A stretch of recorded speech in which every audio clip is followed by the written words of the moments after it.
Onivia, League of Legends highlights. Safer matchup in mid in the lane alone. Yeah, for sure. And then we do see Jarvan the fourth coming in here as the last pick. That will be going into the Kana, not getting too much chunk damage taken before he gets into the fight, because the shockwave does lead to a lot of early picks. And uh-oh, Kana. All right, we're going to have Zeus tanking here, and I'm not sure that Kana's going to be able to get away from this one. A very straight-up first blood, going to go the way of KT. LM says, your sacrifice is noted. I will take this Infernal Drake and be happy with that, but a nice gold lead now garnered for especially the Gangplank. Yeah. Who's just going to be chopping down these plates now.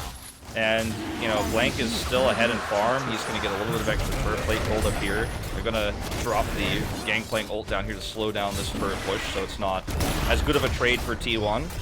They won't get the entire turret, I don't believe. They will get all the plates. Actually, more. Yeah.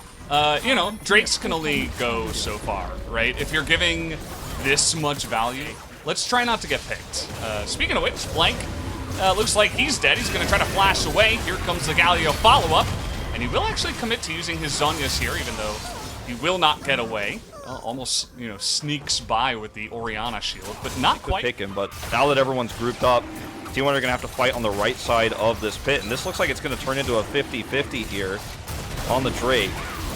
Yeah, nice 7-10 split there as Hybrid has to flash away. He immediately is going to go down before the fight even begins as the gameplay button there onto Blank. A lot of damage coming out here, and now Gumayusi able to fight a bit front to back. He's looking for Blank here.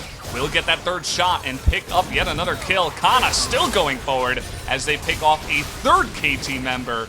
And T1 take a very strong Drake into KT may wanted to have scored. Thorin's going to get collapsed onto here. This could actually be He's doing a ton of damage, though. He might just be able to take out Kana before it begins, and he will. Trying now to crit down Gumayusi, not quite going to be able to. And, at the end of the day, you trade a Renekton. I do agree, but props to Doran for just being like, wait a second, I kill you, actually. The initial part of trying to set up potentially for some of those fights with bowling balls into sleeps. This is really looking really bad, though. Fortunately with the minion wave here, I don't think KT should try to push the issue. They disagree. Zeus is going in. They want to get on top of Gumayusi, but again, that true damage through the Unbreakable, just making that look really simple. Gumayusi against one cow. Who will win at the end of the day? Gumayusi obviously will take that, and T1 say sure. Deny us the Ocean Drake for now. We don't care. We're going to take a 22-minute Baron. Yeah. Okay, sure, you got the Ocean Drake. It's your first Drake of the game. That's all you're going to get out of this. I think that was a big misread by KT Rolster to try to go in for that fight. There's a minion wave in between KT and T1. T1 have better positioning.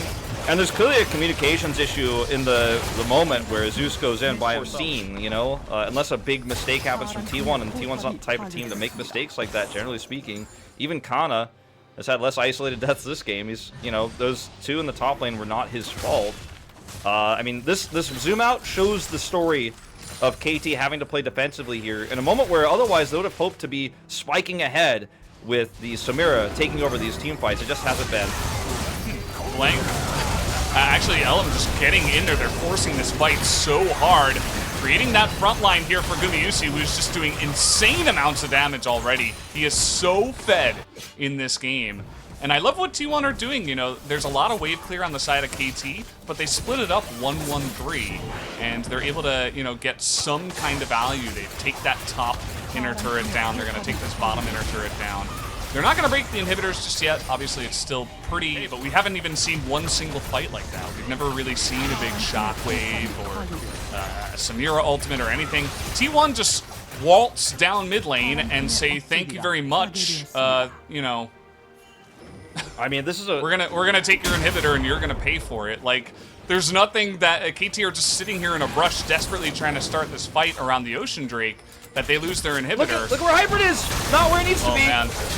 Right in the front, and now Blank has to Zhonya's here. A lot of damage done to LM at least, but Blank looking in a bit of trouble. Does get the flash away, and now finally front to back, and with Gumayusi not able to do that free deal you were talking about, it does look like KT finally able to get a decent fight, but oh, that is so much damage coming in. Finally, they get the Gumayusi, though. Finally, one combo comes in from the side of KT, and you can see what we've been desperately looking for out of this composition.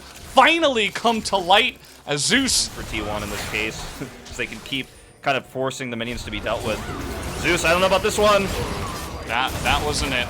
He had to wait for a better spot there. Doran will take the oranges and Go Valdez, where all the lanes are pushed. As Blue Buff wanted to get involved in this one. All the lanes are pushed because of the Baron buff. The Drake is up in 90 seconds, but that's just good there. Breaks on the wall. KT trying to be decisive here, but I don't know about this one. Oh no. All right, over the wall, he finds Yukao, and they do not have much. A huge taunt gets pretty much everybody on the side of KT. Not enough damage is going to come out of this one. The engage this time, too clean and too strong on the side of T1. They're going to teleport in and look to end this game. Yeah, one small mistake from Gumayusi throughout this entire game in terms of how he was playing the Vayne and how, you know, he got collapsed on there on that one Drake fight. But besides that, he's been positioned very well, and Elim and Kana have set up for him each and every time to just do his job, hit auto attacks, and tumble. That's all he's got to do. When the setup is this good for T1, when they're playing this reactionary, it's really easy to clean it up. And T1 going to take another lead in what has been a very dominant series of telecom wars over the last 2 years. Yeah, pretty simple for them this time around. They're looking for the win here, 1-0, as they will